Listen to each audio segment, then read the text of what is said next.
So hello, everybody. My name is Dan Spiro. I'm the president of the Jewish Islamic Dialogue Society. I am thrilled for this session tonight, which should be very exciting, and it'll be moderated by JIDS Vice President Fatima Argun. I wanted to let you know about our next session. Actually, we have a two-part session coming up. The first one will be on Sunday, November 20th at 2 p.m. And it will be about the values in our faiths, in theory and in practice. Well, actually, instead of, normally people talk about Jewish values or Muslim values, and they're all very idealistic. We're going to be talking about those values, but we're also going to be talking about ways in which we tend not to meet them. And we tend to apply very different values in the real world. So it's going to be two very heavy sessions. The first one will be looking at Judaism. That's the one on November 20th. And the second one will be looking at Islam. And our first session will have Rabbis Gila Langner and David Schneier, two beloved local rabbis. I'm going to put in the chat my email address. If you're not included in our email distribution list, please email me and we will include you. And with that, I will turn this over to Fatima. Thank you, Dan, and I hope you feel better. I know it's not great to have a sinus infection. Those are pretty bad. Well, good evening, everyone. As Dan mentioned, I'm Fatima Argun. I'm the Vice President of the Jewish Islamic Dialogue Society, aka JIDS. And I'm pleased to be your moderator tonight. For those who had been observing, a blessed Yom Kippur, and hope you had an easy fast. On behalf of everyone at JIDS, I will say, may the new year bring you many new possibilities, and may it bring greater hope and peace to all our communities around the world.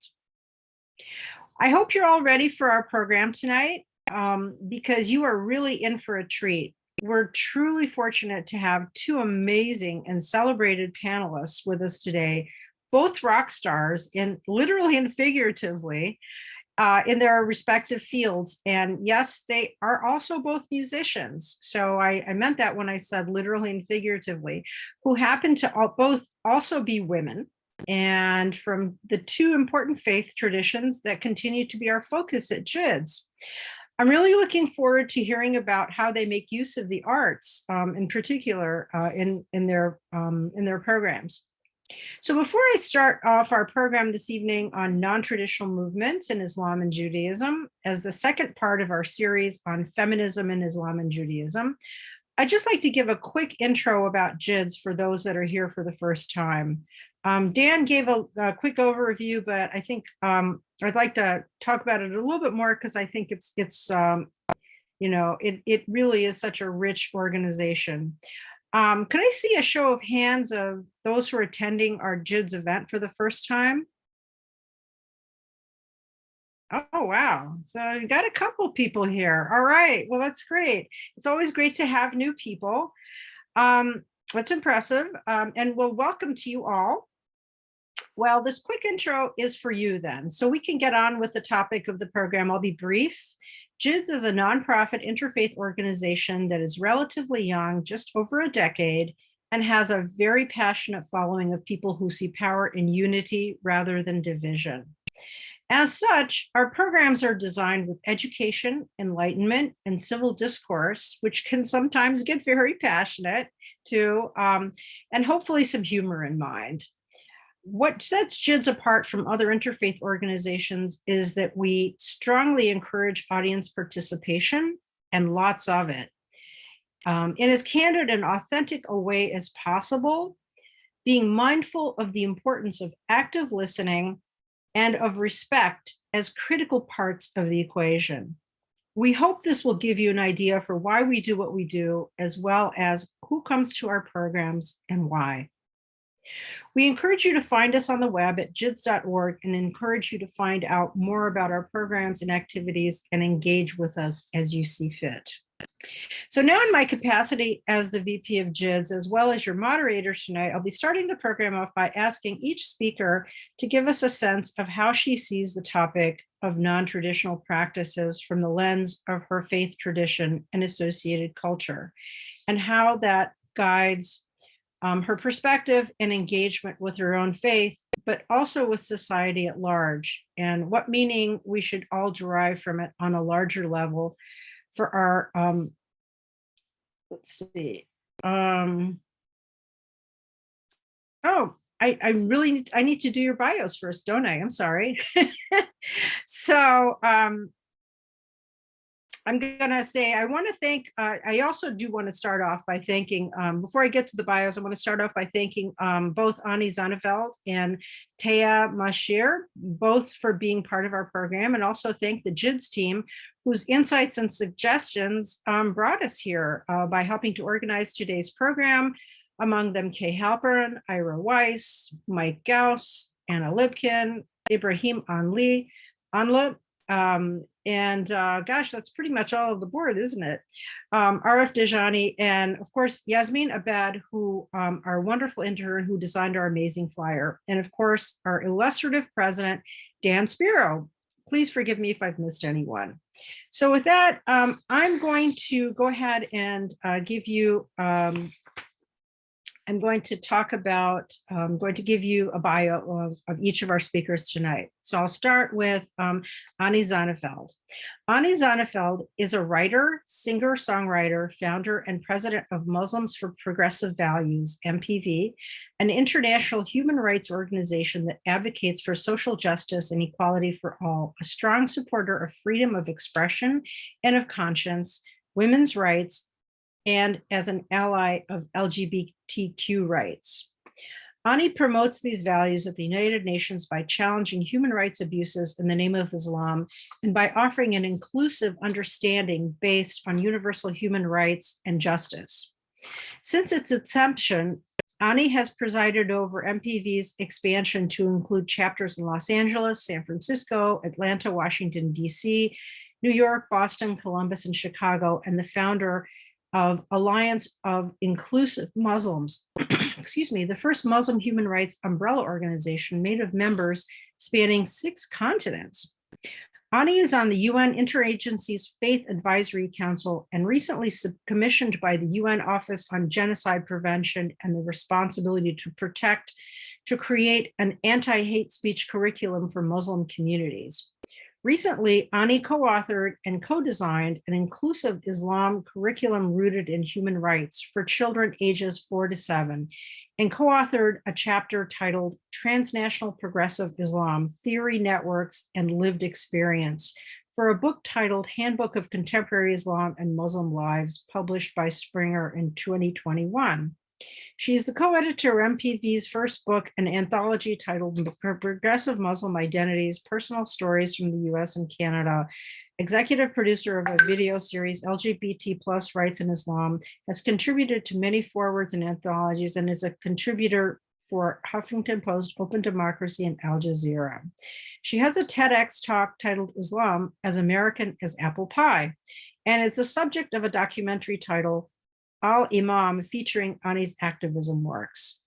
As a Grammy-certified award-winning songwriter, she utilizes the power of music and the arts in countering radicalism as she sings her message of social justice and peace from a progressive Muslim woman's perspective. She's organized numerous interfaith arts and music festivals and is the first woman to release an English Islamic pop album in the US in 2004. She continues to create spiritual worship songs for the purpose of creating a new culture for Western-born Muslims. And now it is my pleasure to introduce Taya Shere. Taya Shere is co-founder and Rav Kohanet of Kohanet Hebrew Priestess Institute, co-author of The Hebrew Priestess, Ancient and New Visions of Jewish Women's Spiritual Leadership, and Sidur HaKohanet, a Hebrew Priestess handbook, a prayer book rather.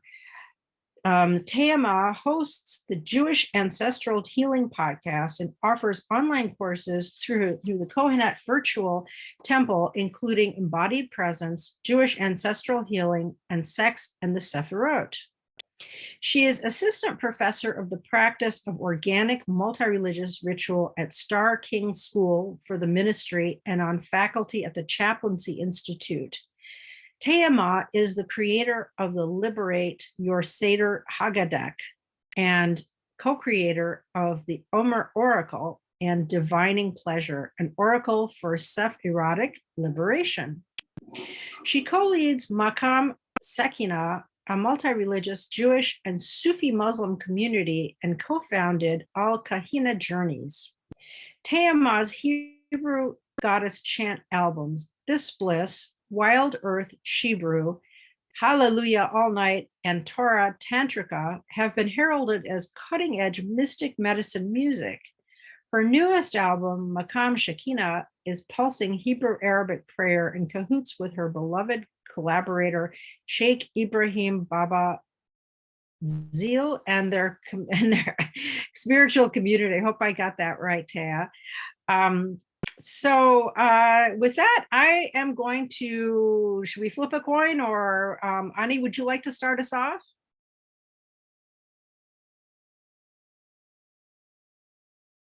You got to unmute. Yeah, sorry. I'm happy to do that. Can you give me screen shares? Because I have a PowerPoint presentation, if that's okay. Is that all right with everyone? Yeah. Okay. Yes, let me figure out how to. Okay, so while you do that, I can just start by introducing myself a little bit and setting it up. So my name is Zonnefeld, and I didn't expect you, Fatima, to be reading that whole long bio. So I hope I didn't bore everyone with all of that. So I've done a lot of policy work. Obviously, I've done a lot of human rights work at the United Nations and so on and so forth. But what I'd like to do with this presentation is I'd like to actually take it back to the catalyst for why I founded Muslims for Progressive Values.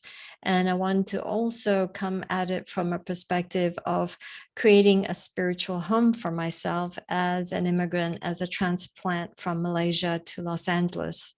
And whereby I didn't have any family and I didn't grow up in a community. And I think, and I want to highlight the importance of having a spiritual home. As a woman, creating that community that is inclusive, before the term became a hip or the catch-all term, we've been creating an inclusive community since 2007. And so I'd like to take it back 15 years ago or 16 years ago as to why I started Muslims for Progressive Values. So when I was a songwriter for 20 years in Los Angeles, and I was a closeted Muslim in the sense that I was very private and I didn't share my Muslim identity with anyone in the Muslim business, in the music business, just because I didn't feel safe about it. And in the Muslim community, I didn't share the fact that I was a songwriter singer, because that too is not a safe space to be an arts person, especially as a woman. And until today, the mosques are not a safe space for the arts, period. So, all right, I should be able to, thank you, Dan. And so when 9/11 happened, I decided to, in this very hyper alpha male environment of the religious leaders on one end and the security, the uber security and revenge on the other end, I decided that I wanted to insert my female artistic and musical form into the ecosystem as a way to negate some of the misconceptions about what Islam is and what Muslims are. And the reason why I thought this was important was because when I was 18 years old, I went to school in the Midwest, and I was on a plane from Illinois to Galesburg. It was like a very short flight, and I was sitting beside an elderly woman. And as we were about to part ways, she asked me, "You seem like a really nice young lady. What church do you go to?" And I hesitated, and I said, "Well, I'm a Muslim." And she said, "Well, I've never heard of that church before." And so I was quite stunned. And so when 9/11 happened, I right away went to this elderly lady years, years earlier, and how I thought, wow, there's this, the potential here is for great harm. You have people who had no idea what Islam and Muslims is, and then you all of a sudden had their all terrorist narrative. And so that was, I felt, my contribution to American society. So I put together the CD called Almost Wake Up, produced it like a regular pop album with all the instrumentation, and the lyrics was about the Muslim women's contribution to Islam, about Khadija, Prophet Muhammad's wife, about human rights, and just spiritual in nature. And lo and behold, not a single Muslim retail store would sell it. And I had no idea that a female singing voice was actually haram, forbidden, because that's not how I was raised. And I'm born, raised Muslim from Malaysia. And so this is a completely total alien concept to me. And so at that point I said, well, I'm done with you, I'm out. But I also needed a spiritual community for myself. I was really spiritually homeless. And so that was the impetus for forming Muslims for Progressive Values, finding a spiritual home where you can be inclusive, where there's a loving and compassionate, and where freedom of expression is, you're free to do that, even critical thinking, and particularly critical readings of sacred texts, because that's not really allowed in the mosque spaces. So I want to open my talk with a song.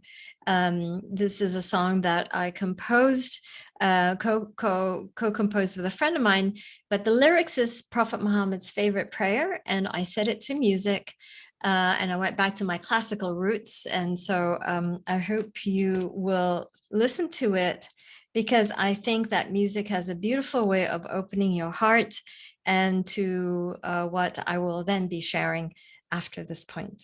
All right, so Prayer of Light. But wait, I want to share my screen so you can see the lyrics. Oh my God.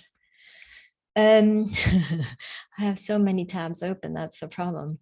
Okay, maybe I'll do it after the sorry about this. No. Ani, take your time. We can Okay. just yeah, we'd love to hear what you have to offer. All right, 1 second. Sorry about this. I think it's important that you follow along with the music, and that's the importance of it. So, okie doke. So let me try it one more time.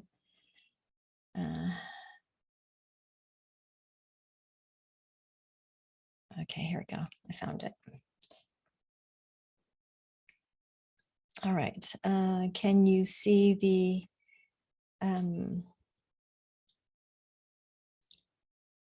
okay, this is I don't know, slideshow. Okay. Anyway, I know there's a way to fix this so you only see the I think this is it. Please work. There we go. All right. So here's the song Prayer of Light.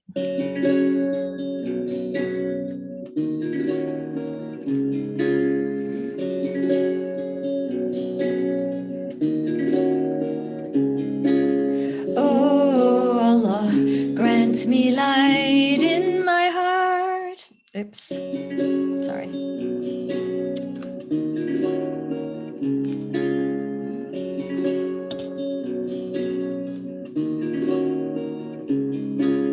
Oh Allah, grant me light in my heart, light in my grave, light in front of me, light behind me, light to my right and light to my left, light above me, light below me, light in my bones. Oh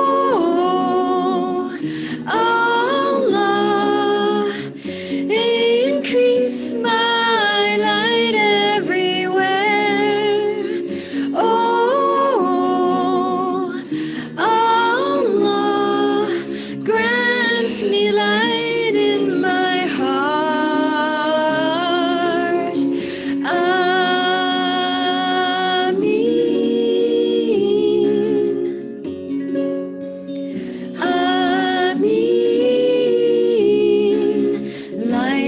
my skin and light in my hair, light in my flesh, light in my blood, light within myself, light on my tongue, light in my eyes, my ears, light in front of me, light behind me. Increase my light. Oh, Allah, increase my light everywhere. Oh, Allah, grant me light in my heart. Ameen.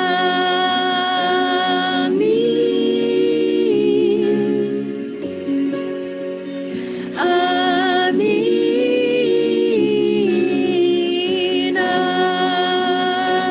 Ameen. Ameen.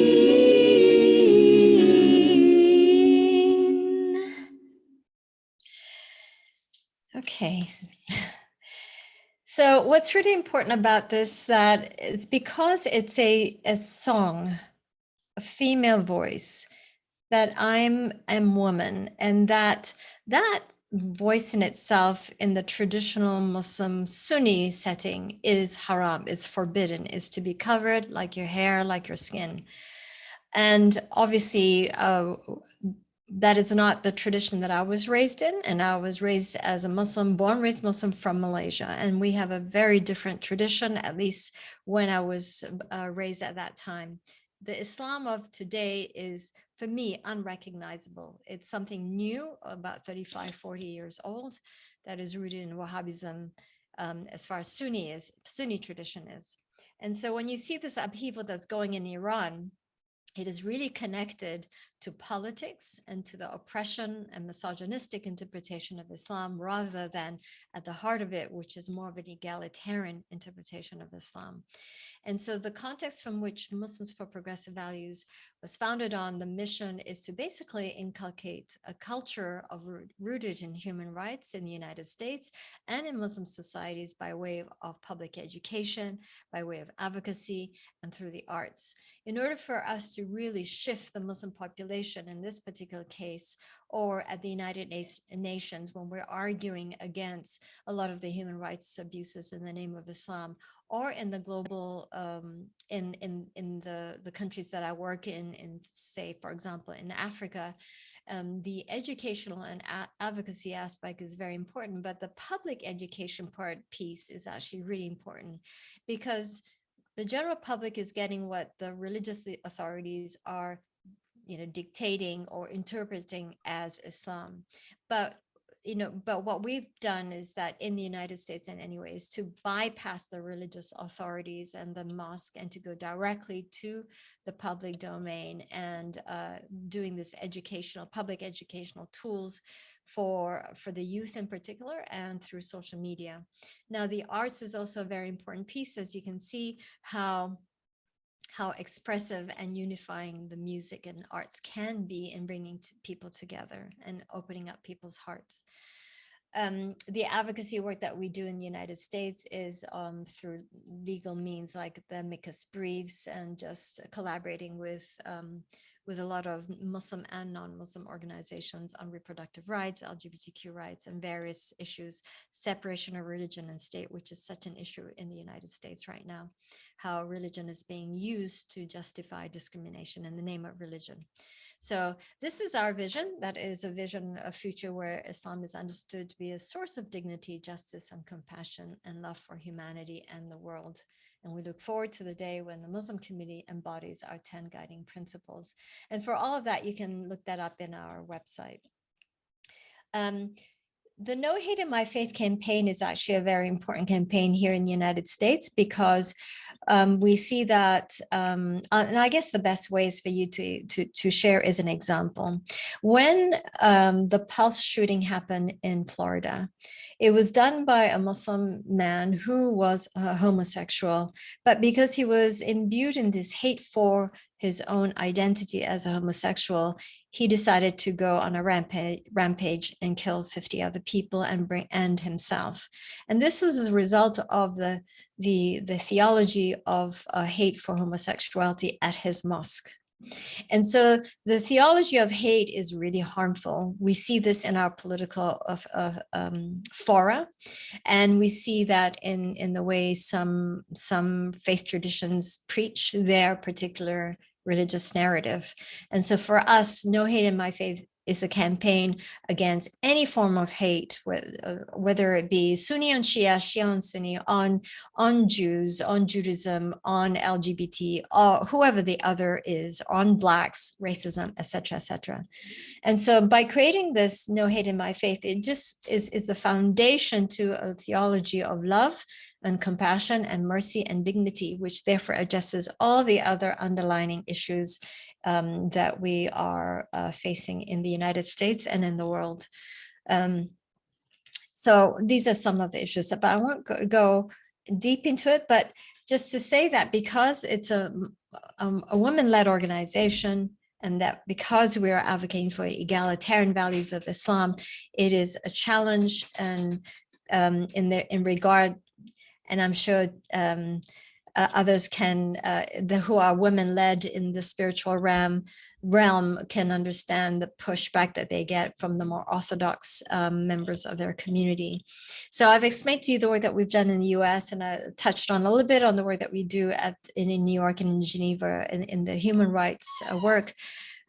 Whenever a Muslim majority country justifies child marriage or forced marriage or apostasy and blasphemy laws in the name of Islam, we actually file a report within the UN legal mechanism to challenge them. And we use the sacred text to argue against those positions. And so even though all these Muslim majority countries have signed on to the United Nations Declaration of Human Rights, they actually have like a caveat that they have in their own national agenda. This is, well, we've signed on to the National Declaration of Human Rights, but unless it contradicts the Sharia and our culture, we won't adhere to it, right? So so basically they sign on to all these treaties, and it doesn't really mean anything because they also always have these caveats. So what we do is we go in and we challenge them on the very basis, their religious justifications. And I will have to say that they don't really know what to do with us because we really undermine their whole premises. And in the global world, in the Muslim countries and communities, we work in Africa and some countries with a program called Imams for She, where we partner with male religious leaders. And these male religious leaders preach and teach women and girls' rights and human rights values at the pew every Friday. And as a result, we have seen the shift in those communities that we work in towards a more egalitarian interpretation of Islam. You know, the basic things that has been revealed to us in the Quran 1400 years ago that for whatever reason we're still fighting for, you know, the right to go to school, the right to work outside the home, and all these rights that and inheritance and so on and so forth. Education, all the educational content that we produce comes from the perspective of gender equality, an egalitarian interpretation of Islam, and a human rights framing and universalist interpretation of Islam. And so nothing is better than the picture paints 1,000 words. So here is our spiritual community. And here you can see that a woman is leading prayer, and it's a mixed faith and a mixed space in that we call it Mecca style, because in Mecca, we don't segregate. And so it's very hard for the traditionalists to argue against us on this premises. And here's a space where families can pray together. And if you're not comfortable, men on one side, women on the other side. And also what's really important is for trans Muslims to also feel safe to come to the space and say, you know, I can stand where I feel comfortable and not be ostracized, et cetera, et cetera. And so this is our virtual community, obviously, because of COVID. And this is us marching as a community. And, this is, I speak about the spiritual home, and it is so sad when we receive a lot of heartbreaking stories from young women, particularly young lesbian girls who are forced into marriage. So like in the state of California, marriage age is 18, but 16 with parental consent. And so if you're discovered to be a lesbian, you would be forced into marriage. And so there's a really layered sense of trauma that takes place here. And so when our tagline for this particular issue is Allah loves us all, it's such a simple tagline, but I can tell you the impact it has on LGBT Muslims is incredibly uplifting and heartbreaking. And for them, it's really reconnecting with the God in them, and it's reconnecting them to Islam. And so for me, it's been a beautiful experience to see and to witness the mental health issues that we've been able to help alleviate as a result of just, we love you regardless of what you are, right? It's such a simple concept, but actually it's so difficult. So through the arts, we've seen how it has been a very powerful tool. I want to share with you one particular experience that I had when I was performing at a conference. Fatima, how many more minutes do I have? I don't want to go over. How about, can we wrap up in about 5? Sure, absolutely. Okay. And so as far as the arts, it's really important that, this one particular experience, I was invited to sing at a Christian festival called Wild Goose in North Carolina. And the title of my talk was, "What is Progressive Islam?" And so after I sing and speak, I usually hang around. I like to speak to people. And this elderly man came up to me and asked me to, waved at me to come and speak to him. So I did. And he said to me, I came because the title of the topic, "What is Progressive Islam?" and your name was very intriguing. And I'm really glad I came. And then he started crying. And so I touched his shoulder to comfort him. And he confessed basically and said, "I hate all Muslims and everything about Islam. But after listening to you speak and sing, my hate is gone." And so that is the power of the arts and how it can move people. And I have plenty of evidence of that. And so here are, examples of our work of arts and advocacy. And this one is really, the one last example is we do a celebration of life event where here we have Mayor Garcetti, very popular in Los Angeles, speaking in the first person of a Libyan woman, human rights defender, who was abducted from her home, and whose husband was called a few days later to go collect her body from the mortuary. And so I did this because I felt like the media always paints Muslim as the perpetrators of violence and never the victims. And there's never enough of counter narratives. And when you are a Muslim youth and you are exposed to such narrative every day, you are ashamed of being a Muslim. And so this was a comment that I got from one particular 19-year-old young man of Tunisian heritage. He said, "For the first time in my life, I feel proud to be a Muslim." And I feel like I've concluded my mission. But there's a lot of examples of arts and on our website, so I invite you to come and check that out. But as far as taking the orthodoxy, taking on the patriarchy, and taking it on, still rooted in Islam, in the sacred texts of Islam, from a universalist and human rights framing, is a powerful tool. And that is why, after 15 years, Muslims for Progressive Values is the oldest progressive Muslim organization in the United States.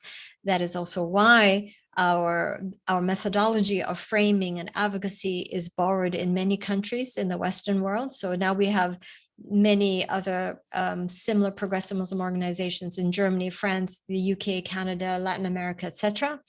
And this is also why we've created the umbrella organization Alliance of Inclusive Muslims, because more and more Muslims.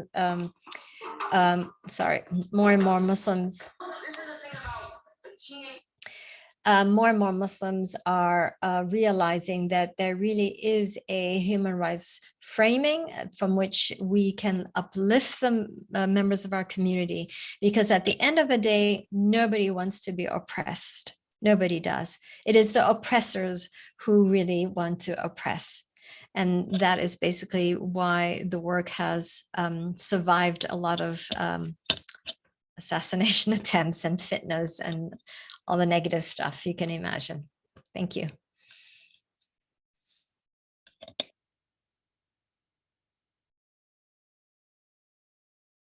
All right, thank you, Ani. So now we're going to go to Taya, Shere, and get her perspective on this. Taya, the floor is yours.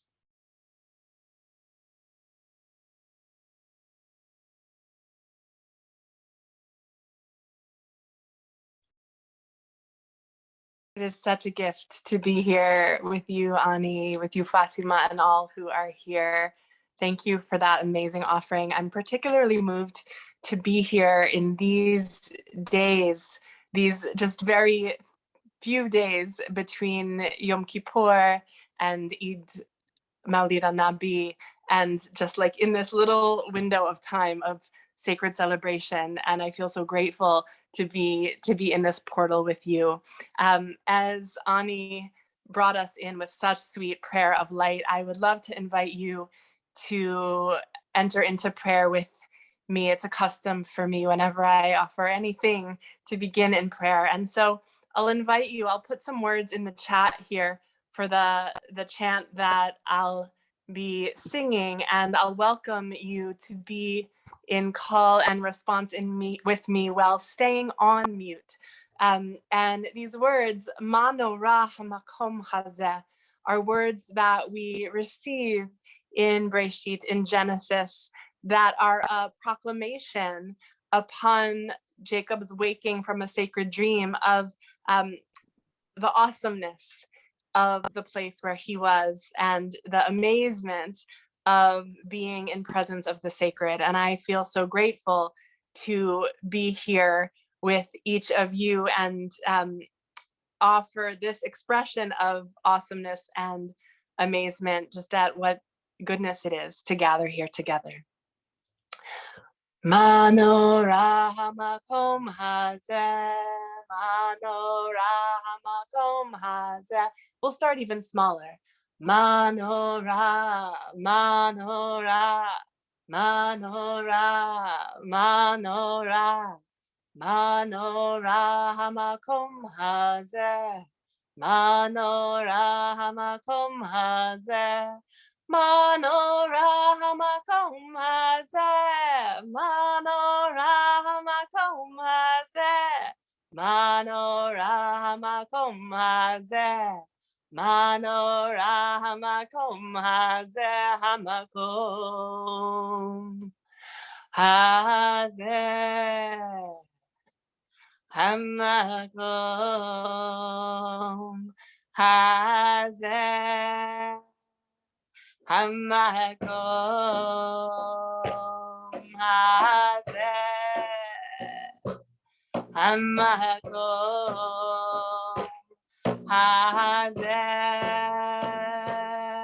How awesome are these bodies? How awesome are these bodies? How awesome is this place? How awesome is this place? How awesome is this journey? How awesome is this journey through time and space, through time and space.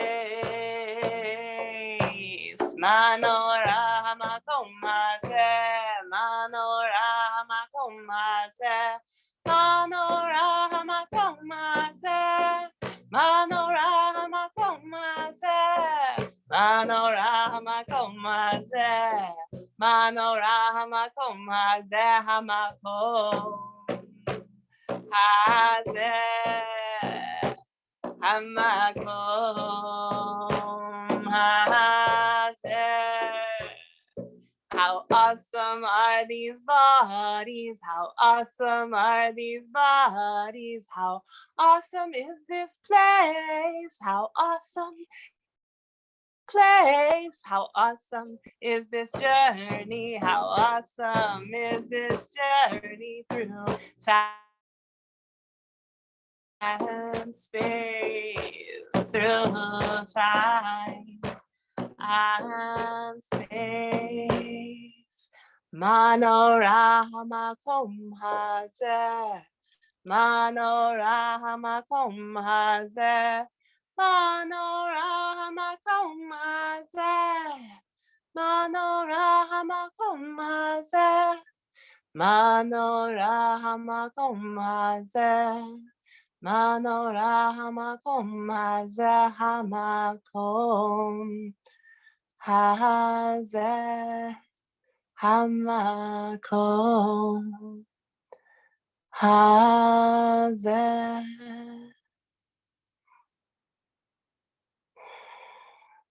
How awesome is this place and time? This is something I feel again and again and anew, to be alive in a place and a time in which it's possible to do the work that I'm up to pray in the way that I pray, to be in community in the way that I feel blessed to be in, and weaving community in this world. And I'll say, what a great gift it is to be in this space of dialogue at the intersection of Judaism and Islam. And it feels both potent and precious and amazing to be in a portal where we can have a conversation like this one. And also, it's not actually new. Remembering the times and the places throughout history where conversations between mystics and others at the intersections of Judaism and Islam so deeply shaped each of our traditions. And I feel grateful to be in the continuity and in what I hope is the best version of those legacies. So thank you for being a part of this weaving. As I listened, Ani, to your story about voice, I feel so delighted by the ways that is so resonant with my own story of finding my place in relationship with Judaism, Jewish spiritual community, and leadership. I grew up in the DC area and was raised inside of an awesome Reformed Jewish community that folks in this Zoom room, some of them are deeply connected with. And I both loved the Jewish education that I got, and I also found, when I came a bit of age past my education in my Jewish community, I found that I had so many questions that weren't answered for me. I didn't understand many aspects of the Jewish traditions that I learned as resonant for me. I wrestled with patriarchy, I wrestled with hierarchy, I wrestled with disembodiment. I couldn't quite get how to reconcile my own values and how I understood the sacred. I didn't understand how to reconcile that with what I understood of Jewish tradition at that time. And I journeyed far and wide to find resonance in Jewish spaces, and to find resonance even more in spiritual spaces. And so I moved beyond Judaism in my quest to find connection with God, and eventually found connection right back home in Jewish tradition. And part of that journey had me, this is 25 years ago, let's say. I was far from Judaism at this time, but yearning so deeply to connect with the sacred. And at that point in time, I was finding connection with the sacred in the feminine, in the earth, in following the cycles of the moon, having no idea that so many of those things were deeply present in Jewish tradition. I found myself deep in the woods at a festival around a campfire, and I was looking for my people at this festival, and I saw a sign that indicated that there was a Jewish camp among this whole big festival. And I was like, maybe these are my people, Jews in the woods. Maybe these are who I can resonate with. And so I went to this campfire and I sat and I heard gorgeous songs in Hebrew, gorgeous Jewish songs. And I was so moved, people playing the guitar and the drum. And I was like, this Judaism I could love. And after these 2 hours of listening, I finally gathered the courage to sing a song of my own. And so I started singing, and everyone fell silent and turned to look at me. And suddenly, shh, people started raising a finger to their lips. Shh, shh, shh. I didn't understand why I was being shushed. And then someone said to me, Kol Isha, the voice of a woman, it's not allowed here.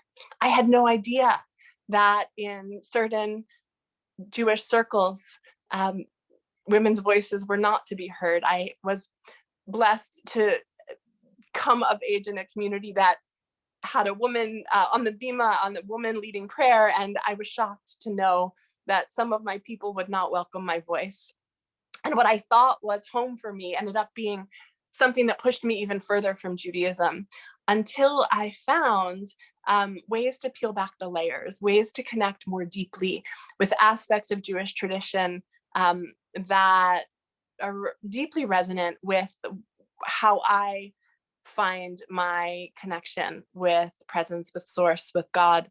And as I found my way into Jewish teachings of earth honoring, Jewish teachings of honoring the feminine aspects of divinity and personhood, as I found my way with Jewish teachings that made more sense to me, I began to weave in spiritual community and spiritual leadership, and ultimately came to devote my path and my teaching to helping other folks find points of connection, helping Jews who had strayed far and wide come to fall in love with Jewish traditions that they hadn't yet been exposed to. And from that place, I co-founded Kohanet Hebrew Priestess Institute, which is devoted to reclaiming and innovating embodied earth-based models of Jewish feminist spiritual leadership. And we are a clergy ordination program. We are a sisterhood and a siblinghood. We are a movement changing the face of Judaism. And at this point, we're maybe 16 or so years old.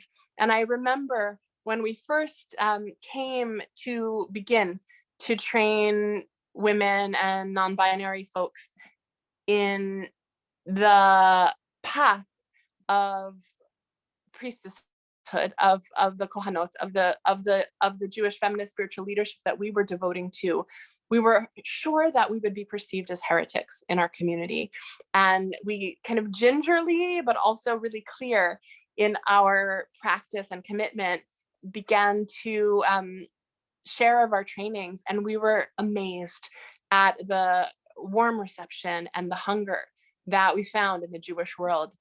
Well, plenty of folks still consider us heretics. Plenty more are totally yearning for and in love with this work. And at this point, I guess, 16 years in, we've ordained probably 150 spiritual leaders and have at least as many current students, and have created a path of practice that offers different models of Jewish spiritual leadership with great respect to pre-existing models, the rabbinate and the hazanut, and the cantorial offerings, the musical offerings, and the prayer leadership and the teachings in deep relationship with those paths of leadership. We also are curious about other ways of embodied spiritual leadership that perhaps have been obscured or hidden or not given space in texts that were created and canonized by men and inside of systems that were impacted by systemic oppressions of those places and times. And I'm going to listen here for one moment. One of the things that's exciting to me in this work is we use as a blueprint for our work 13 archetypes of spiritual leadership that we see in Torah and the Hebrew Bible, in the sacred Jewish texts, ways that Jewish women were leading in ancient times that were not always amplified, ways that we see traces of in the text, sometimes that are given praise to, and other times that are demonized. Yet in each instance, we know that these were things women were up to. I'm thinking, for example, of the mourning women, Mourning, in the book of Jeremiah, the role of women as holders and proclaimers of communal grief. I'm thinking of the midwives, maybe a better known archetype in Jewish texts of women who were leading by supporting birthing into the world, not just of people, but these days also midwifing projects, midwifing creation. We work with archetypes like the Ba'alat Ov, the spirit worker, who we see in the Hebrew Bible when the king goes to seek someone to be a medium for him to be in conversation with one of the prophets, and he goes to her for wisdom of whether or not of what's going to happen to him should he go to battle, what will happen. And we see in this particular instance, her role is demonized. It's forbidden to be one who speaks to the spirits, yet the king goes to her for his counsel. And we see this in the text. And so often the women that we see in texts who have been hidden or demonized provide clues for other ways of spiritual leadership that may not have been valued or amplified. These are just a few examples of many. And one of the things that we see as we teach these texts and invite people to consider what are the qualities of leadership that are not necessarily what we have been taught as the traditional and highly valued paths of Jewish spiritual leadership. What other possibilities are there? How can we lead from places that are true to our own gifts and skills, that are organic to our particular embodiments and desires? And in our practice, we really are seeking to make space for other ways of Jewish spiritual leadership and practice, so that folks who haven't found their own faces, haven't found their own identities or expressions lifted up in leadership, can find home, to understand that their voices, their visions are needed, are valuable in Jewish tradition. And one more strand I'll add here before going in a slightly different direction is another important part of our work, that this is both a piece that's both even more edgy and even more resonant for some folks, is that we often pray, not exclusively, but often in feminized language, in feminized Hebrew. Hebrew is a gendered language. Now there are folks who are doing some amazing work around evolving non-binary Hebrew prayer language. Until very recently, folks were praying only in masculine gendered Hebrew, both for deity, for God, and for personhood. And what we became curious about in Kohanet is what happens if we let God, who we don't want to anthropomorphize, but given that we are gendering God as male in our prayers, what happens if we gender God differently? And what happens if instead of talking about the people praying as if we're all men, what happens if we also gender the personhood of the prayers differently? And I see Herb chiming in here, Shekhinah. Yes, we began praying, gathering Hebrew names and Jewish ways of languaging God as feminine, Shekhinah, she who dwells within, connected to Sakina or Sukina, the indwelling in Arabic, though I hear it less often lifted up as a one of the many names of God. Shekhinah is one of many names of the sacred feminine we might use. Ima Ila'a, a Zohar term, a Jewish mystical term for the cosmic mother. Tzimtzumai, a Talmudic term that references a little known queen that comes from the root of tzimtzum, to contract, a name for the sacred, one who contracts. And from that contraction, the world is born. And so we consider what are the many different ways we might understand God. And we language in our prayer using feminine names for God, for divinity, not exclusively, but often, and also are changing the liturgy. So we're weaving feminized Hebrew into our prayer throughout our prayers. And I remember the first time I did this. It was probably about 20 years ago. And I remember being in shul, being in synagogue, the community that I had returned to and been connecting deeply inside of. And we were praying the Shema, the core declaration of faith in Jewish tradition, the prayer that's said by many Jews multiple times each day, the prayer that's asked to be the last words on our lips each night and the last words on our lips in this life. And I wanted to pray this prayer the way I understood my ancestors to have prayed it for thousands of years. And yet, the way I understood those words to translate didn't resonate as totally true for me. And I wondered what would happen if I used a different name for God in this prayer. I didn't know at that point that what I received as canonized liturgy, as the prayer that I thought everyone was praying for 2,000 years, I didn't know that there had been many different iterations of that across place and time in Judaism, that there are evolutions. And I thought the prayer that I grew up with was exactly even the same tune as my people might have prayed 2,000 years ago. I remember thinking, what if Taya, what I'm if I gonna just- I'm gonna I'll finish this story wrap and up then in I'll another talk about minute. that. Okay, I'm really enjoying this, but yeah, I just want to give the audience an opportunity as well. So Thanks. go ahead, I'll please. finish this story and that'll be my completion. Thank you. And I didn't know what would happen if I prayed in a different way than my people had prayed. And yet I knew I couldn't pray something that wasn't true for me. And so I, for the first time, uttered the Shema with the name of God that was a feminine name for God. And the world didn't end. I wasn't even kicked out of the synagogue. And when I listened in for my ancestors, I didn't hear disapproval. I felt like a sense of excitement, like curiosity, excitement. And they were just glad that I was praying. They're like, you're still Jewish? Great. So this is my story. And I'm so happy to be in conversation with each of you. Thank you. Taya, I love that story. That is so awesome. Thank you for sharing it with us. I mean, and I was just like, I was internally clapping, and then my hands couldn't control themselves, and I started doing this. So I'm like, that is so cool. I love it. And I saw Ani clapping too. So all right, looks like you got a trio going here. Maybe we can form our own musical group. Oh no, we got Mike too. All right, we're not leaving men out. And we got Andra.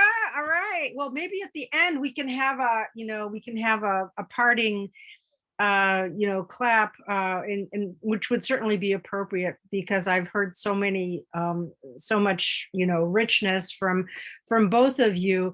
I think just in the interest of time, I'm just going to go forward with go with the rest of the program. So now that we've had a quick overview from each of our speakers with the opening remarks, we're going to open it up to the audience for Q&A. Now, originally, in the interest of time, I'm going to keep the Q&A much shorter.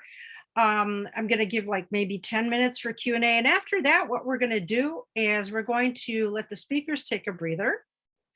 And let you, the audience, go into breakout groups for 30 minutes, or let me see, 30 minutes? No, sorry, 20 minutes, excuse me. And so let's see, what time is it now? 7:30. So here's what we're going to do. For the next 10 minutes, we're going to let the audience, ask questions, open up for Q&A. And then after that, take another 20 minutes for our breakout groups. That'll take us to about 8 o'clock. And then we're going to bring you both back and ask you to respond to the audience's conversation. So let's see. I think that's pretty much it. I just a couple of quick housekeeping and ground rules going forward before we get into the Q&A. These are really important. Just like all of our other JIDS online events today, obviously this session is recorded. At the bottom of your screen, you'll see some commands, including the mute function to the left, the chat box to the center. I think most of you already know this.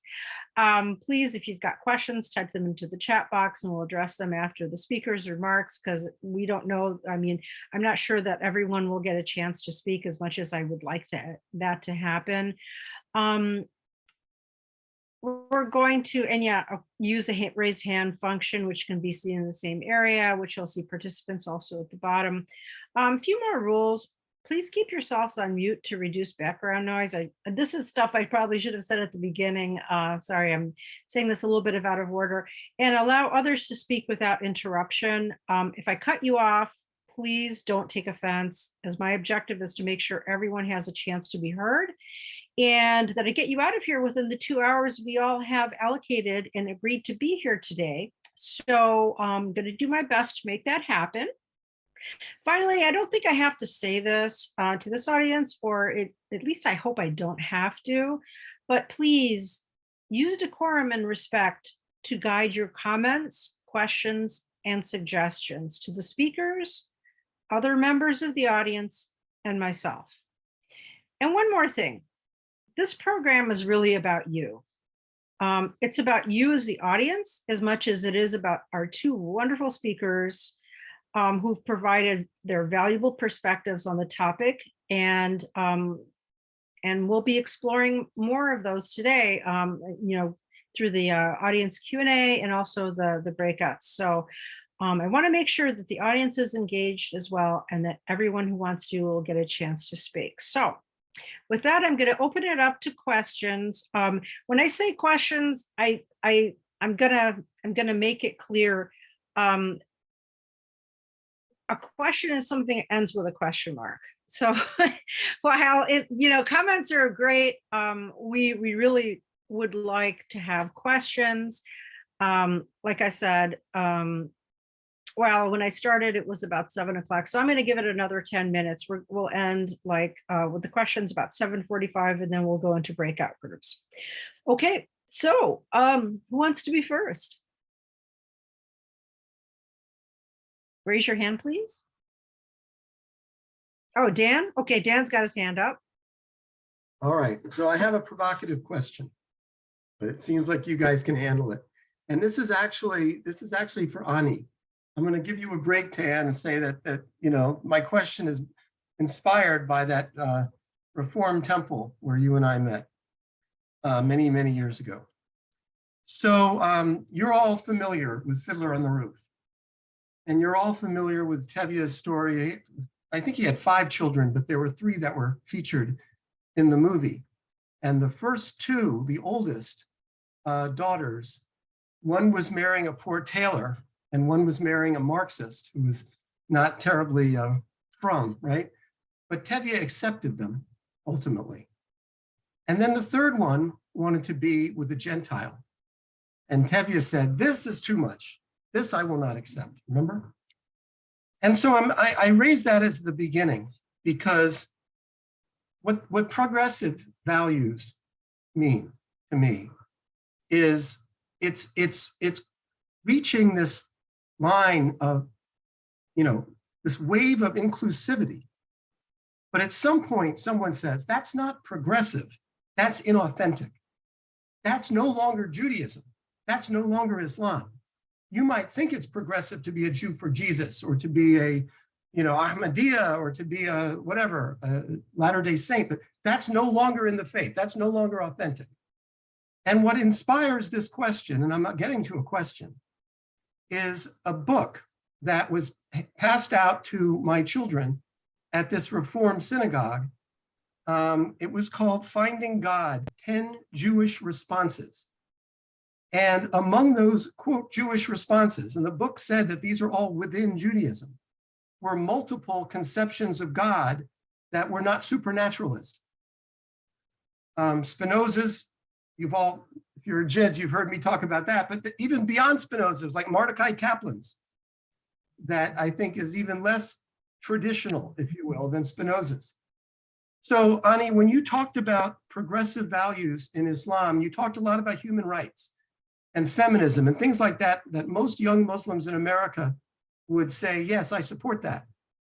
But what about these other conceptions of God? What if someone says, I believe in God, and then they talk about Spinoza's God or Kaplan's God or whatever, where most Muslims I know would say, yeah, that would be my phone, right?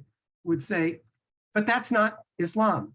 Yeah. You can say that's God, but that's not God, and that's not Islam. what do you say to people like that who say, but I want to do this within Islam? Right. You say you're pushing it too far, or do you say, no, we're that inclusive? So That's the question. I have a very dear rabbi friend from the Reform Temple, and he said to me, and we've been friends for a very long time, and he said to me, you know, Ani, you made a mistake when you call your organization Muslims for Progressive Values. You should have called it Muslims for Traditional Values. And so that was basically to say that what we are doing is really sticking to the traditions, to the teachings in the most pure form, void of the cultural, misogynistic interpretation, the baggage that has come with Islam.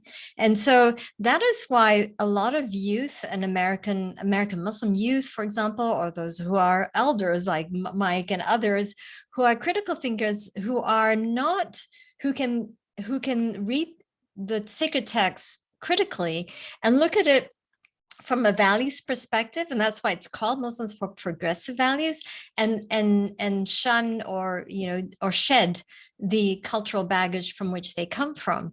And so for those, so when a woman leads prayer, that's actually the first female imam was appointed by Prophet Muhammad.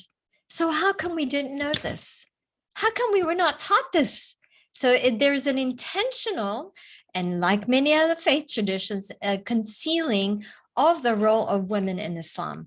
The first converts were women and slaves and the oppressed, because the Quran spoke to them. It was not the privileged tribesmen or the elites, right? And so when we're talking about human rights, we're going back to the heart of the reason from which the Quran reveals itself. So when we talk about God, and this is very huge. So the word Muslim means to believe in to believe in a creator, and it doesn't say to be a believer. It doesn't say Muslim with a capital M. Right? So that's a human construct.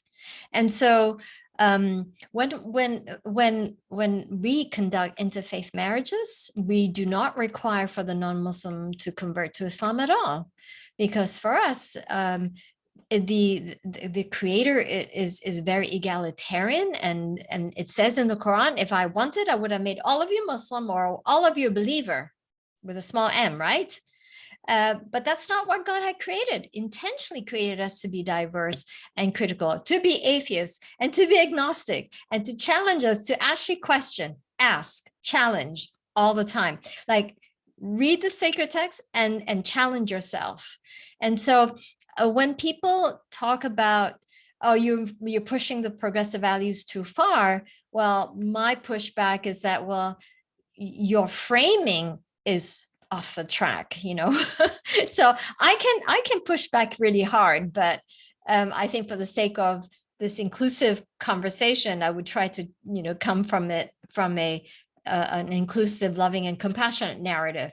But when people come at me really hard or accusing me of being an apostate or a blasphemous, I can come at them just as hard, but not for the purpose of this conversation.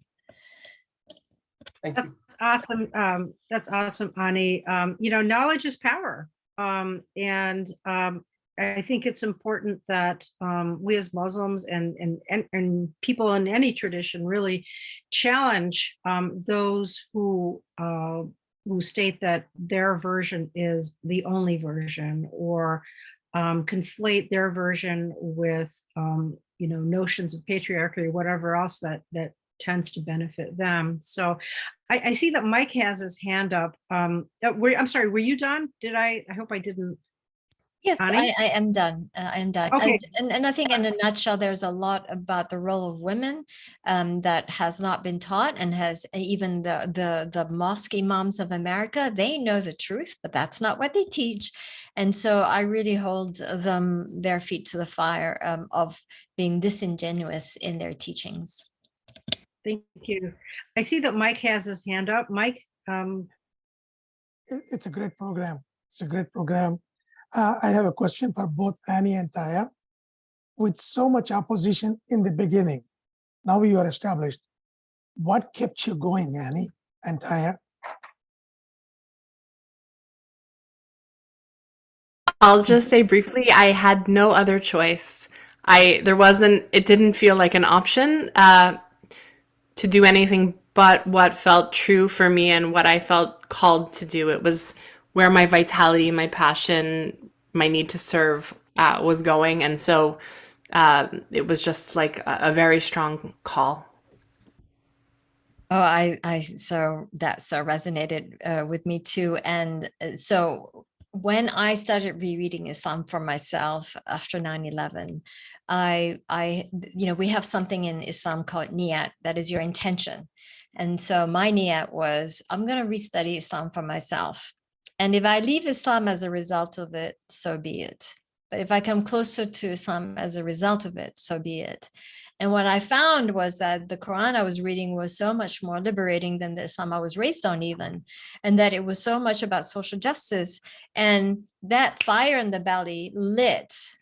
And I can tell you over the years how there was one time I prayed it and I said, this fire in the belly is actually destroying my family life. I'm so driven to the point where it's, I am not taking care of myself. There's no balance, life balance. Can you please, God, turn it down a little bit? The next morning I wake up and it's even more furious. And so at that point I decided I'm not going to ask it to be turned down. There is no choice. Yeah. Thank you, Annie. And I can share the exact same experience with you.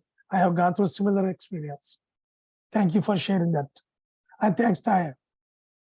Beautiful, beautiful, everyone. I see that Lee I'm sorry, it's Lee. her hand? It's Yes, okay. I'm here. Hi. Yeah, sorry. Lee, go ahead, please. This is somewhat unrelated, but Ani, I was wondering, with everything that's going on in Iran right now, do you have any organizations that you know that are supporting people fighting for human rights in Iran, or do you have any places that I can go to volunteer to help out refugees and stuff like that? I was just wondering if you knew anybody who you would like getting support because of the situation, or if you yourself were doing any sort of activism with it. The sort of advocacy that we've been saying and have been working towards all these years, and it's just kind of climatic in how it's revealing itself is by way of advocating for women and self-determination and all that, right? So that's been our work for 15 years. But as far as Iran specifically, we've signed on to a lot of human rights statements as an organization and so on and so forth. But I think the best way is for you to look up American Iranian organizations, and there's quite a few of them that you can lend your voice and support. Thank you so much. Sure. Okay, and we're going to take one more question before we go into breakout. Andra, you're on. Thank you so much. I just wanted to thank Taya and Ani.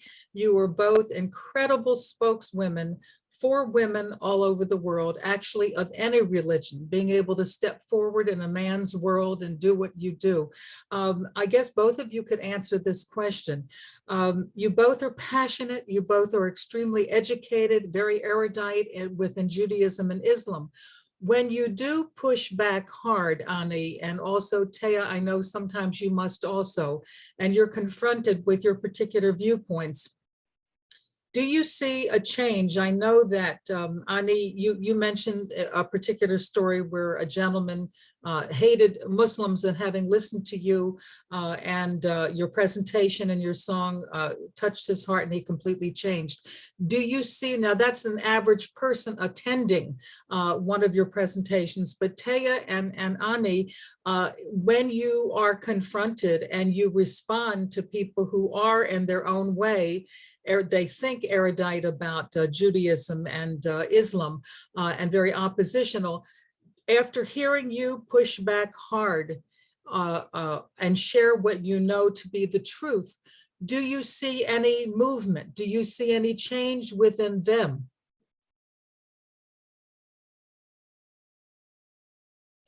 Yes and no. So it depends. I think the best way is to tell stories. So I've created interfaith marriage services, and I've been doing it for more than 16 years, where there's no conversion. So we marry Muslim women, particularly, who are marrying Christians, Jewish men, Hindu. So there's a lot of interfaith marriages that's going on. And I was doing this interfaith nikah, which is the Islamic marriage. So the mother comes up to me after the service was done and says, Annie, we have some conservative members of our family. Can you do a sermon or a spiel or something, to convince them that this marriage is legitimate in Islam? And so it was very impromptu. So I stood up and I gave an 8-minute talk about the roots of this one particular verse and that we recite so many times a day. It's a very powerful, it's at the heart of what Islam is. And it's about the straight path. So what happens in the Muslim communities is that they want the non-Muslim to convert just for the sake of conversion, just to save face. And it's not really because the conversion is out of sincerity. And so I push back. So you say this prayer every single day, a few times a day, sometimes 5 times or more a day. And it talks about the straight path. What does that straight path mean? It means to live a life that is honest and full of integrity and sincerity. And some of you here want this young man to convert to Islam. Why? Just because it's going to save your face, not because he's doing it out of being forced into it and not out of free will. And so that's the hypocrisy. So I challenge them on the hypocrisy, and I challenge on the meaning of the word of the straight path. So I sit down, and then the elders came by, and the elders said to me, "Thank you, Ani, for reminding us the meaning of this verse and for showing us a new way of looking at this particular verse and as it applies to our life now, because we're losing our children." Then a young punk comes over to the table, and this young punk challenges me and says, why do you do this? And da, da, da. So I said to him, listen, go back and find out where it says in the Quran that this marriage is not permissible and that a Muslim woman cannot marry a non-Muslim, then you can come back and talk to me. And of course, he never came back. And so a lot of the bastardization, and I use this word bastardization, it's a very strong word, but it is a total bastardization of the interpretation of Islam, and is the hadith, which is a secondary text, which is written 200 years after Prophet Muhammad died, claiming he said this and he did that. So a lot of the contradiction, the misogynistic stuff comes from, and the homophobic stuff and the unjust stuff comes from the hadith, not from the Quran. And so it's easy for me to rebuttal a lot of these, those that are hardliners. These hardliners, 99% of the time, are actually using the hadith as their point of reference and not the Quran. And so if you say you are Muslim, you're Muslim, then that means you're supposed to believe that the word of God, Quran, is the word of God. Then why are you using the word of men over the word of God? And they really can't but rebuttal to that statement. Game over. I love it when you paint people into a corner like that, Annie. That's amazing. Amazing. So can Taya please respond to this also? I'm happy to. Personally, I actually have no interest in trying to get folks to see differently, but I have a lot of interest in offering experience and possibility and touching people in a way that meets what they might need in a moment that they need it. That's me. There are plenty in my movement and my community who do engage, and they do it because they have to be able to lead in their particular communities, to be invited in their home community to share prayer leadership. They need to be in the debates about why what we're doing is not idolatry, and why what we're doing is not is actually Jewish. And so we train our people how to have those conversations, and it's not the place I'm excited to put my energy, because it's not where I see change happening. Where I see minds change is not from someone perhaps a layer or two out from them, like arguing on the content or the facts or the text. Where I see minds change is when someone close to home is impacted by the work, when they have a daughter who has left Judaism and finds her way back through our tradition, they begin to be curious. Or when there's like a moment of devastation in their family and they really need a ritual and then they don't have a traditional ritual for it, and they come to one of our Kohanot for that kind of support. That's where I see openness come and like resistance soften. I don't find that like meeting resistance with resistance is personally where I'm most effective. I prefer to create a lush tapestry of possibility and offer it for folks to choose from when it's resonant for them. I want to just listen one more moment here.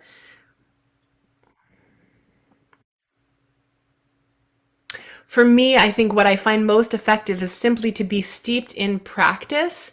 And usually in our prayer spaces, in our community, when folks arrive to prayer before Zoom era, it was like at the threshold of the doorway. And now in Zoom era, it's like in the first few moments in the Zoom room. Folks usually have a pretty clear reaction in one way or another. It's like, oh my gosh, this is what I've been looking for my whole life, and I didn't know it was possible. Or they're like, no, thank you. I'm going to leave now. Bless both options. Like, I'm not trying to get folks to think differently. I am invested in less harm happening for those of us who are excluded from tradition. Can I add Thank you. something there? That's lovely. Can I add something really quick? You know, Taya said something really important. Is like you have to come at people where they're at and where their needs are. And in other words, where their spiritual path is, or what their needs are in a selfish way, right? Because I've experienced that too. At the end of the day, people come to Muslims for Progressive Values, or parents come to MPV because their child is giving up on Islam, or their child is marrying outside the faith. And then all of a sudden they see the value of what Muslims for Progressive Values is providing, right? So there's a spiritual and there is a selfish element there. Thank you. This is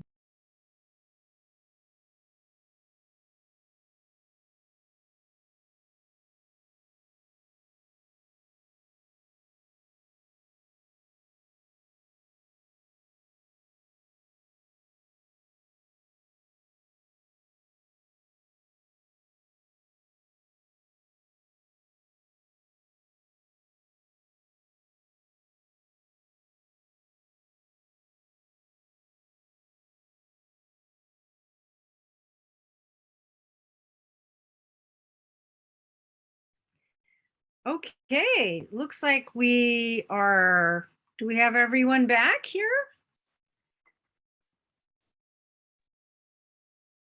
I think we're all on mute, so someone say something, please. We have, I Yes. see we have 21 look, people we have here. 21 people, so we started out with Wow. 27, so we lost 6, so No, we, here they come back. peaked No, at we had about like 40. 38. 24, We had oh like- no, originally, but when we went into the dialogue, we had Oh, the 27. dialogue. All right, so we have 24, Okay. we're almost It's back to the okay. 26 or 27. That's good. Okay, well, I apologize. Just as we were going into the breakout room, I thought, I'm like, I didn't give him the question. So I put it in the chat. Some of you, I hope some of you saw it in the chat. If not, I hope you had a really great conversation. I'm sure you're going to find something to talk about anyway. There's so We had a much great conversation without the question. Okay, good enough. I'm happy to hear that. I knew you guys were could fend for yourself, so I wasn't too worried about it. So, well, usually what I do is I then ask one person who's the representative of the group just sort of to, summarize what it is that you found most relevant in your conversations. And if there are any questions that came out of that, feel free to pose them to our two wonderful speakers. Andra, you may want to speak on our behalf. Oh, I'm Yeah. not going to do it this time. I'm going to give Eileen and JP a chance, Michael, because you and I do it a lot. So I'm not good at summarizing, so Oh my please God. take the lead. JP, what about you guys? Oh, you have to unmute yourself, JP. I'm happy to defer to Mike. Oh my God. Oh, okay. Go ahead, Mike. I'll fill in if you forget something. All right. We had a very good conversation about similar experiences that Eileen shared, what Taya had shared, and Annie had shared. And that was good to hear. And same thing with JP. And we are all on the same boat. We are traveling on the same road. We all have had the same experience. And I shared the short. I guess we have very little time to share the experience, but it was a good one. But what the result, what came out of this, you have to take this up, Andra, what we are going to do from here on, about JP and I. Oh, yes, this is really fabulous, folks. You know how we talk about Sisterhood of Salam Shalom.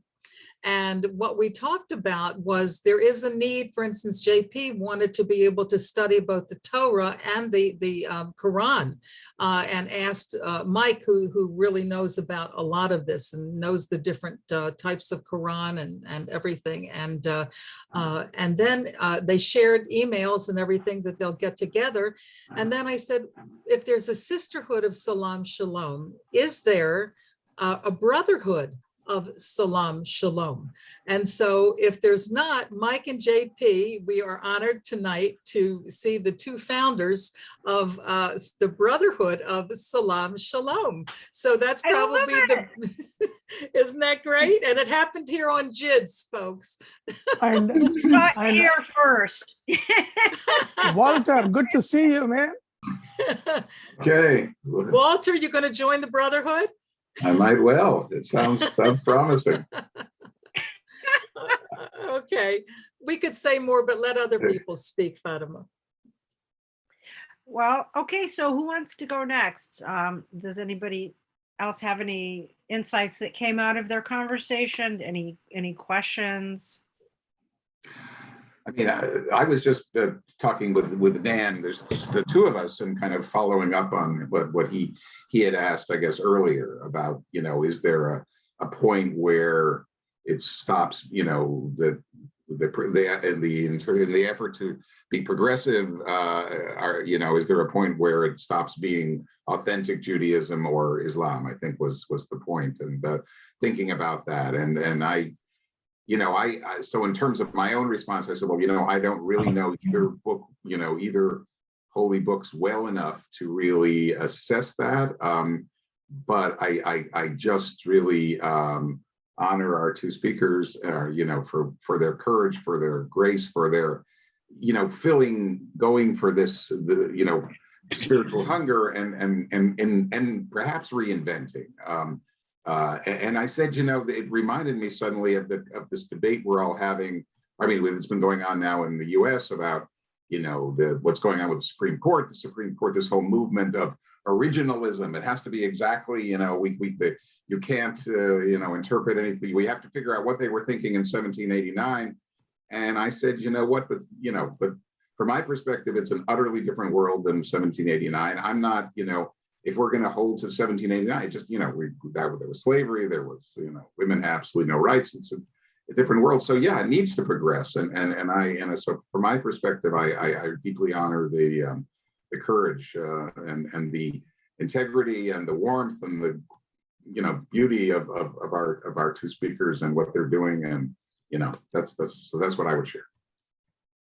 So you did answer the question. That's awesome. I don't think we really answered the question, but yeah, I mean, and we struggle, both of us, are struggling with it, but I think, yes, that it's absolutely valid to make this effort. And, and I don't know if we need to know if, exactly, from my perspective, what either the Quran or the Torah said, is it perhaps with Dan and I both thought, but perhaps the case is more ambiguous, that we can't really, there probably, are things in both books that would there is a case for saying that these traditional values are, that the progressive values have are really a stretch from what was extant in the 7th century AD or the 7th century BC. But I would say, you know, that's from my perspective, that's all to the we can't stay there. Or we can't go back for sure. We can't go back there for sure. I would add this, that there are, you know, we do have texts. That is the one thing that about our communities, we cling to our texts. And I say that as someone who has taught Spinoza to a religious, shall we say, group that is not really text-based. You can see the difference. Having said that, our text says what it says. And sometimes it says things that aren't consistent with contemporary secular American values. No doubt.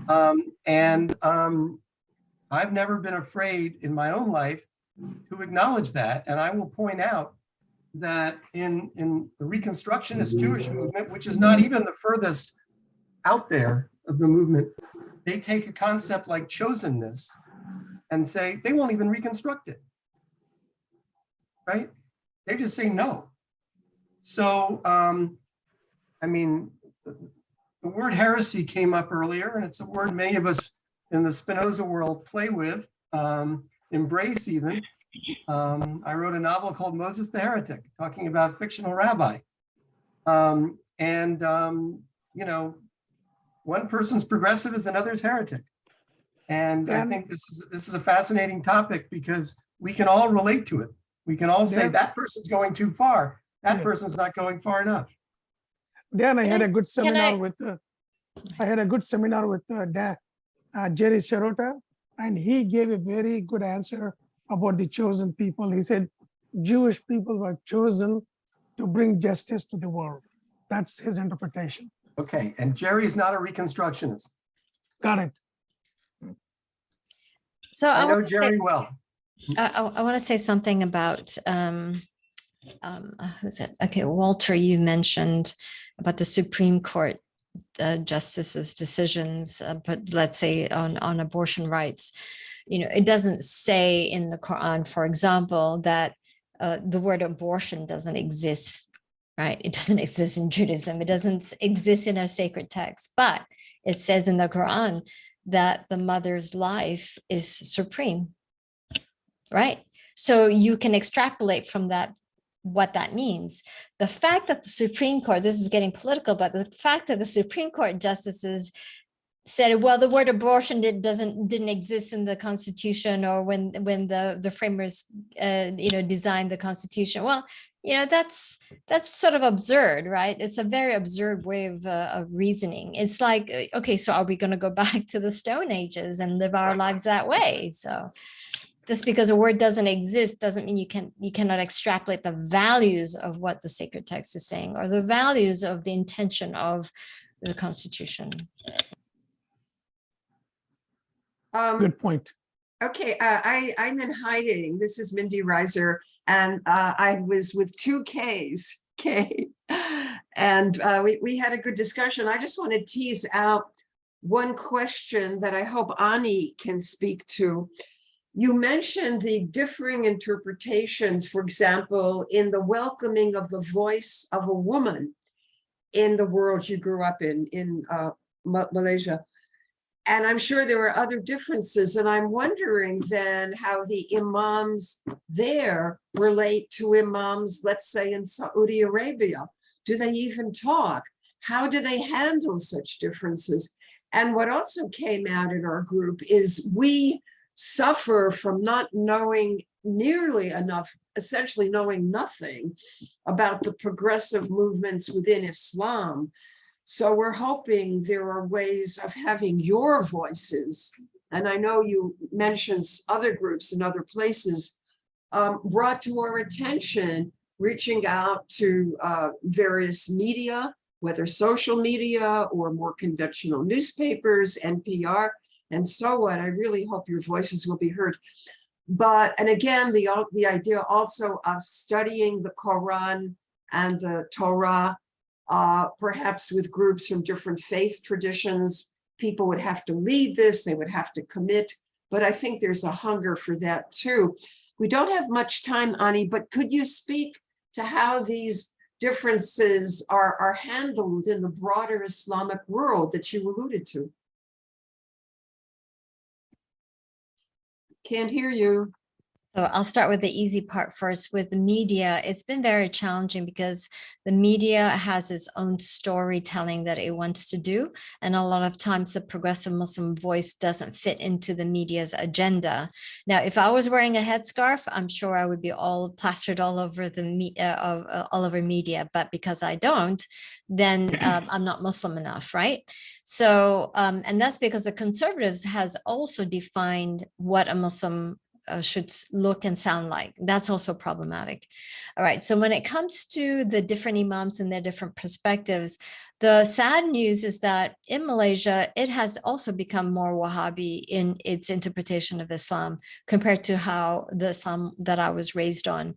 And so we've always had more, the Southeast Asian culture of Islam is actually very different because like the women folk were in the markets. We were selling our wares. We were yelling at the top of our lungs, selling fish, or whatever it is. So we were always out there doing business. So we have a very different culture compared to the women folk in the Middle East, for example. And so that's the cultural aspect and how that cultural aspect has defined what Islam is in Southeast Asia. And so there is a certain conservatism that has creeped into the Malaysian Muslim traditions. But still at the root, we are still a lot more liberated than the Middle Eastern version of Islam. But then if I could just jump back, but what about a dialogue between the people who are leaders in a more liberal Islam vis-a-vis the more conservative folks? So the sad news is that my family, my sister, I'll get very personal. She graduated from Al-Azhar University in Sharia law, and which is the Sunni institution.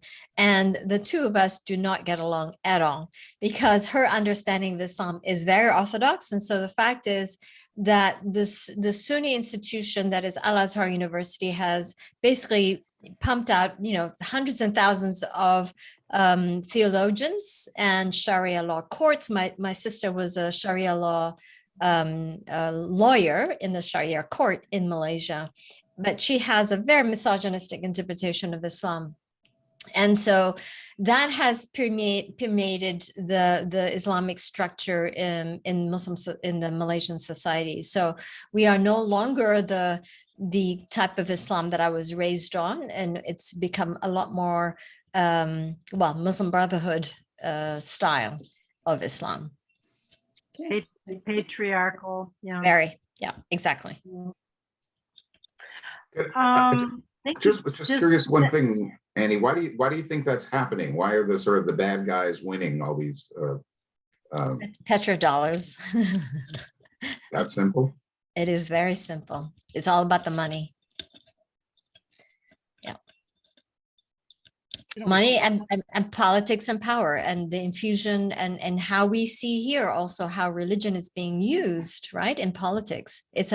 Religion is very, very powerful. And so you can use religion in a negative way and you can use religion in a positive way. And unfortunately, it has been the negative use of religion in the most tribal way, rather than the language of religion of loving and compassion for all of God's creation. It's about, no, the religion, like our club, to hell with everyone else. That kind of religion is the ones that's dominated. The money gives a lot of outreach power. For example, many Americans convert to Islam while in prison. They are given books and counseling by people who are paid for by the Saudis. I mean, I would just suggest very briefly that given that this fundamentalist thing is happening in Judaism, in Islam, in Hinduism, in Christianity, I think it's bigger. It's a bigger issue than just money. Clearly, that somehow this, this need to, maybe people are scared scared shitless of modernity. You know? Yeah, no, it's a very strange thing. Okay, so like my family's an educated bunch. And yet you see, and in Malaysia, there is, there's affirmative action laws where it favors the Muslims, the Malays. I'm a Malay, I'm a Muslim, and I am very much against it. And so yet it's the Malays in Malaysia who have really embrace this ideology of what I call Islamist supremacy. And they have hate speech against the Chinese, against the Hindus, the religious minorities in Malaysia.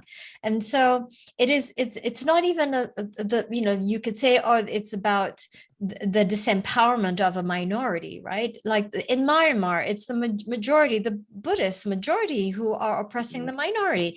So it's a very strange dynamic. And I don't know if there's any psychologist who's actually figured it out even. I don't really know.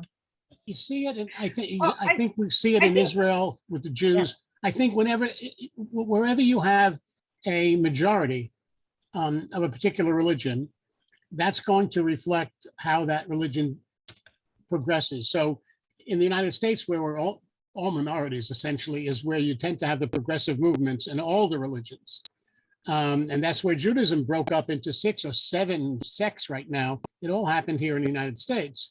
It's not happening in Israel. In Israel, people are either religious and they go to synagogue, or they're secular. That's pretty much what Israelis are like. And the religion has gotten much more right-wing, as the whole world has gotten more right-wing politically, not just religiously. I've only visited Malaysia, but my observation, I went there a couple of times, and my observation was that the Malays were disadvantaged economically compared to some of the the other groups, and that could feed into that kind of nationalism, if you will, as we see in the United States, where people who are white Christians feel that incoming immigrants are taking things away from them. Does anybody else have a question? I'm just noting that we are at 8:35, and once again, I am pleased to note that we have a very dedicated and very very rich group of people here discussing a very very interesting topic. I am happy to continue to in the conversation for another 10 or maybe 15 minutes, if that is what the group would like. I don't want, I'm very respectful of your time. If so I'm happy to take this conversation continue this conversation for another 10 minutes. So if anybody else has any questions, please go ahead. And if you do have to go, I certainly understand. And thank you for being here. I'll need to stop off now, but I'm so grateful to be with you. I'm sorry, Mike, to interrupt. If your question was for me, I'll take it. Otherwise, I'm going to need to turn in. Go ahead. Go ahead. And I'm going on the video. I couldn't hear you there, Dan. I'm going to still say on the. We can't hear you. Yeah, you're coming in and out. You're breaking up. You're breaking up, Dan. Okay.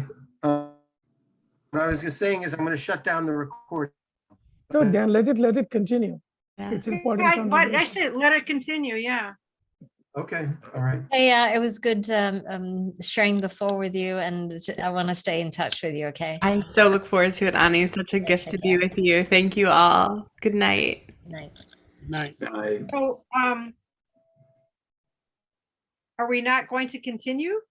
I can stay on for a few minutes if there's any other questions. If not, it's okay. I just wanted to make sure I had all of the questions addressed. And if no one has any more questions, I think we can call it a night. Can I share one small story? Sure, go ahead.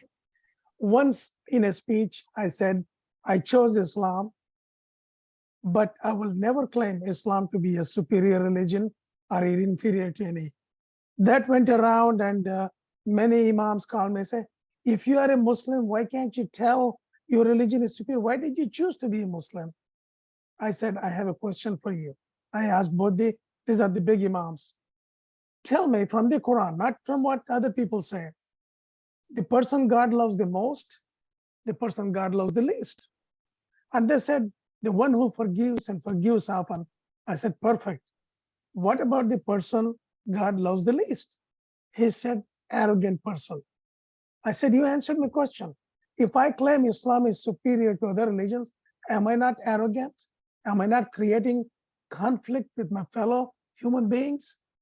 And then all of a sudden said, we didn't know that. We didn't think about it that way. Then I said, why don't you endorse it? They said, no, we can't. As imams, we can't endorse it. You can say that, we will not stop you. Does anybody else have any, thank you, Mike.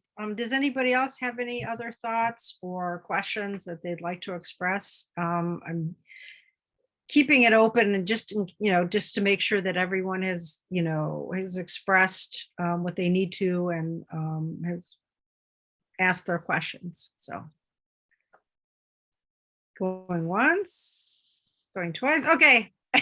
Usually everyone's interrupting me, so I'm going to take that as a cue to say that we are actually going to end very close to our stated time. And I think Andrea, go ahead. I think Andrea's got a question. Whoops. Wait a second. Yeah, I just wanted to thank you, Fatima, for facilitating tonight. You did a beautiful job and really appreciate it. Thank you, Andrea. Oh, and what happened to our claps? Come on, we were gonna do this clap thing at the end, right? All right, everybody. And I can see all of you that don't have your screens on too. So maybe you can turn on your sound so we know you're clapping. And thank you, Who said Ani. there was You did no a fun in beautiful Islam? Come job. on, people. You are an amazing person, Ani. Thank you. Thanks, Sandra. You were a mover and a shaker, and you're moving everybody in a very progressive direction, a traditional direction. Yes. Oh, yes. Back to the future, right? Yeah. Let me close out by saying, by expressing my sincere gratitude to both speakers who are here tonight. Ani, thank you Ani's here from California, so this is the beauty of Zoom. Really appreciate all of your insights, everything that you're doing in the world.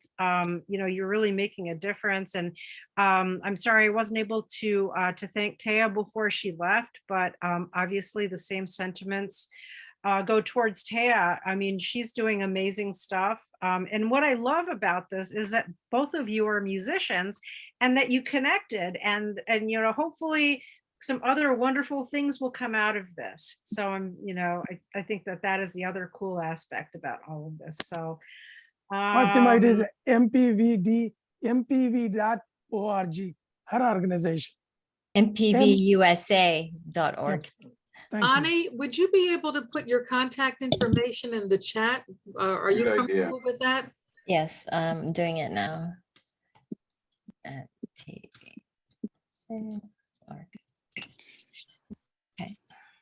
All right, there we go. Thank you.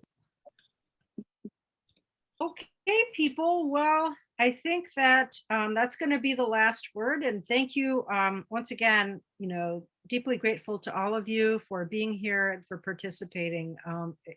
It's, as I like to say, with JIDS, the beauty of it is the audience and everyone who engages here. And so thank you for doing that once again. All right. Your Good moderation, night. Fatima. Yay, Fatima. Thanks, Fatima. Thank you, Fatima. Thank you, Good Ani. night. Thank you. Thank you, everybody. Bye. Bye. Bye.